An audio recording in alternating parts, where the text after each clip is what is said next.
Primeira Carta de Pedro, capítulo 2. A pedra viva e a nação dedicada a Deus. Portanto, abandonem tudo que é mal, toda mentira, fingimento, inveja e críticas injustas. Sejam como criancinhas recém-nascidas, desejando sempre puro leite espiritual, para que, bebendo dele, vocês possam crescer e ser salvos. Pois, como dizem as Escrituras Sagradas, vocês já descobriram por vocês mesmos que o Senhor é bom. Cheguem perto dele, a pedra viva que os seres humanos rejeitaram como inútil, mas que Deus escolheu como de grande valor. Vocês também, como pedras vivas, deixem que Deus os use na construção de um templo espiritual, onde vocês servirão como sacerdotes dedicados a Deus. Isso para que, por meio de Jesus Cristo, ofereçam sacrifícios que Deus aceite, pois as Escrituras Sagradas dizem: Eu escolhi uma pedra de muito valor, que agora ponho em Sião como a pedra principal do alicerce. Quem crer nela não ficará desiludido. Essa pedra é de muito valor para vocês, os que creem. Mas para os que não creem, a pedra que os construtores rejeitaram veio a ser a mais importante de todas. E em outra parte, as Escrituras Sagradas dizem: Esta é a pedra em que as pessoas vão tropeçar, a rocha que vai fazê-las cair. Essas pessoas tropeçaram porque não creram na mensagem, de acordo com a vontade de Deus para elas.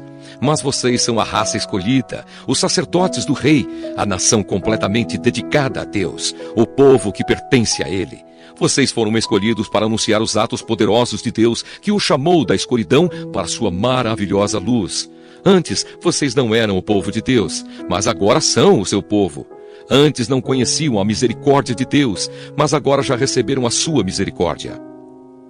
A conduta do cristão.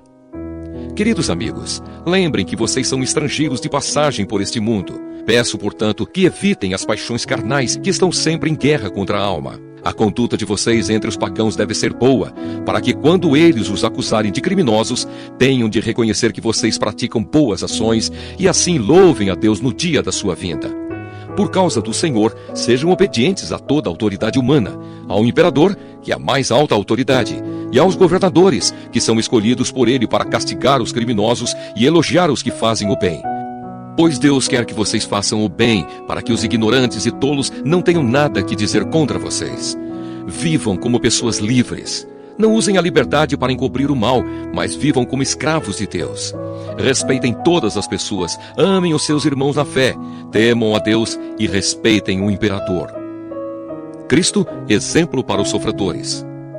Vocês, empregados, sejam obedientes aos seus patrões e os respeitem, não somente os que são bons e compreensivos, mas também aqueles que os tratam mal. Se vocês suportarem sofrimentos injustos, sabendo que esta é a vontade de Deus, Ele abençoará vocês por causa disso.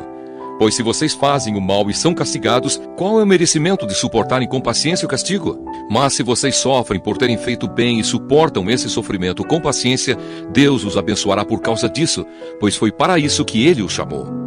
O próprio Cristo sofreu por vocês e deixou o exemplo para que sigam os seus passos.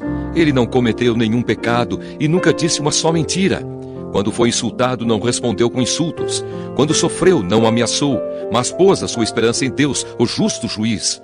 O próprio Cristo levou os nossos pecados no seu corpo sobre a cruz, a fim de que morrêssemos para o pecado e vivêssemos uma vida correta. Por meio dos ferimentos dele, vocês foram curados.